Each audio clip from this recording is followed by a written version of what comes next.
Titik pusat inti liturgi adalah kurban misa. Liturgi itu ada banyak ya, ekaristi, itu liturgi, perkawinan liturgi, macam-macam hal. Tapi inti pusatnya, titik sentralnya kurban misa. Kurban misa disebut juga ekaristi, disebut juga liturgi ilahi, disebut juga pemecahan roti dan macam-macam. Tetapi istilah yang perlu kita biasakan adalah kurban misa. Dulu biasanya orang zaman tahun 60-an nyebutnya kurban misa, tapi belakangan kesini kata itu terpotong, hanya misa saja. Sebenarnya lengkapnya apa? Lengkapnya kurban misa. Jangan lupa kata kurban.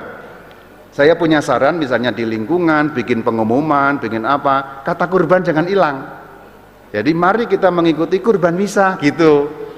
Karena kata kurban lama hilang, padahal lengkapnya kurban misa. Orang kan sering-sering kan dipotong gitu. Perayaan ekaristi dipotong ekaristi kan gitu. Ya nama panjang kadang-kadang memang dipotong. Yohanes Istimur Bayu Aji Bayu gitu ya. Umum lah itu umum. Kurban misa misa. Kristen Katolik Katolik biasa. Tapi saya anjurkan kata kurban jangan hilang karena penting. Sebab apa? Terlalu lama umat Katolik lupa bahwa misa adalah kurban. Dikira misa itu hanya nyanyi-nyanyi gitu, yang gitu-gitu, yang perayaan yang sifatnya gitu-gitu, bukan. Terlalu lama orang Katolik lupa bahwa misa adalah kurban. Cirinya lupa apa? Di dalam misa berbuat aneh-aneh yang tidak-tidak. Dalam misa kok main Instagram. Nah, ini kan lupa bahwa itu kurban. Kalau pikirannya dan batinnya benar, biasanya tindakannya bisa benar. Kalau pikirannya benar, batinnya benar, biasanya tindakannya benar. Kalau kamu ingat misa adalah kurban, kamu nggak mungkin aneh-aneh. Bayangkan supaya gampang membayangkan, kenapa disebut misa adalah kurban? Sebab selama perayaan Ekaristi kita berada di bawah kaki salib Kristus. Itulah kenapa itu ada salib di sana. Itu namanya salib untuk orientasi pandanganmu. Jadi kita sedang berada di Golgota seperti kalau misa itu. Jadi kalau mau misa itu di depan pintu bikin tanda salib, terus dibayangkan saya datang ke Golgota. Saya datang ke Kalvari. Saya datang ke bawah kaki salib Tuhan. Kalau sudah begitu dipikirkan, dibatinkan, tindakannya tidak aneh-aneh pasti. Saya yakin tindakannya tidak aneh-aneh. Tapi kalau pikiran seperti itu tidak ada, apalagi batinnya tidak ada, jadi aneh-aneh.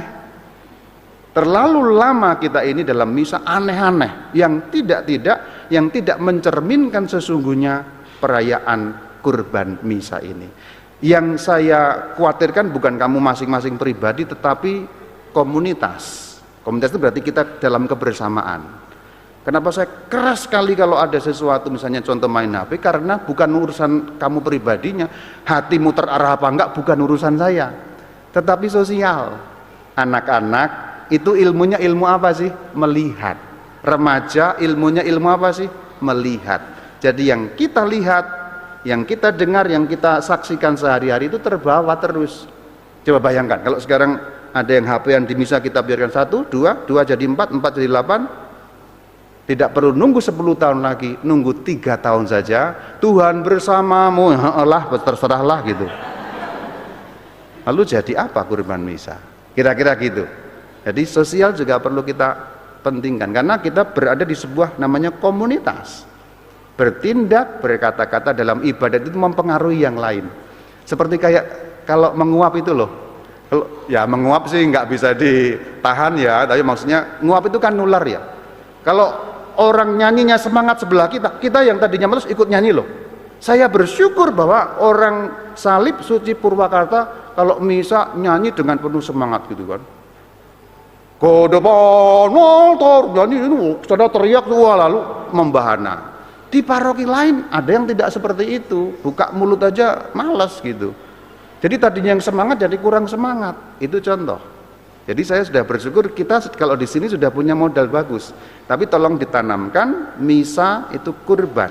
Kurban misa kita berada di bawah kaki salib. Seperti Bunda Maria dan murid yang dikasihi tadi persis.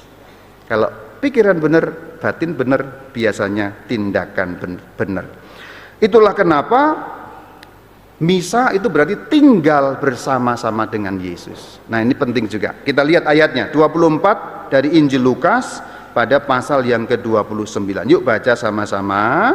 Tetapi mereka sangat mendesaknya, katanya, tinggallah bersama-sama dengan kami, sebab hari telah menjelang malam dan matahari hampir terbenam. Lalu masuklah ia untuk tinggal bersama-sama dengan mereka. Jadi selama misa itu kita tinggal bersama-sama dengan Tuhan Yesus.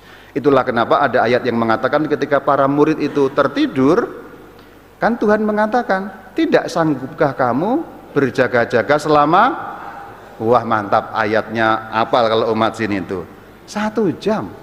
Apalagi kalau yang misa Rama Bayu 1 jam. Kalau minggu sore nanti 45 menit bahkan ya. Karena kalau minggu sore itu homilinya singkat ya. Itu ringkasan dari homili minggu pagi dan homili Sabtu. Jadi kalau kamu pengen misa yang lebih singkat, minggu sore ya. Ini saya kasih tahu rahasianya nih ya. Karena biasanya minggu sore itu pas mau dengerin itu udah kayak lemes-lemes gitu. Tapi saya menghargai umat juga. Minggu sore itu udah lemes kan, tapi masih mau ikut kurban misa, saya hargai. Saya tetap berikutbah juga. Tapi gara-gara sudah kelihatan sudah agak letoy-letoy begitu, ya homilinya singkat aja gitu. Tapi intinya tetap dapat sama. Kamu denger minggu pagi sama dengan minggu sore persis, tapi inti-intinya saja. Nah, ini tinggal bersama Tuhan Yesus. Mari kita baca ayat lanjutannya, ayat 30. Waktu ia duduk makan dengan mereka, ia mengambil roti, mengucap berkat, lalu memecah-mecahkannya dan ini kamu dengar saat kapan kata-kata ini? Saat doa syukur agung, saat konsekrasi, saat nanti ya imam mengangkat itu. Ini. Jadi misa itu apa? Tinggal bersama dengan Yesus di bawah kaki salib Tuhan. Nah, tolong diingat-ingat, diajari ini anak-anaknya, cucu-cucunya, pahopu-pahopumu itu diajari ya, bahwa misa itu kurban salib, di bawah kaki salib Tuhan kita ikut. Nah itu. Saran praktisnya apa? Saran praktisnya itu rayakan kurban misa dengan rajin setiap hari Minggu dan hari raya wajib. Jadi dengan rajin selama tahun jubileum ini sungguh dirayakanlah kurban misa paling kurang setiap minggu dan hari raya wajib.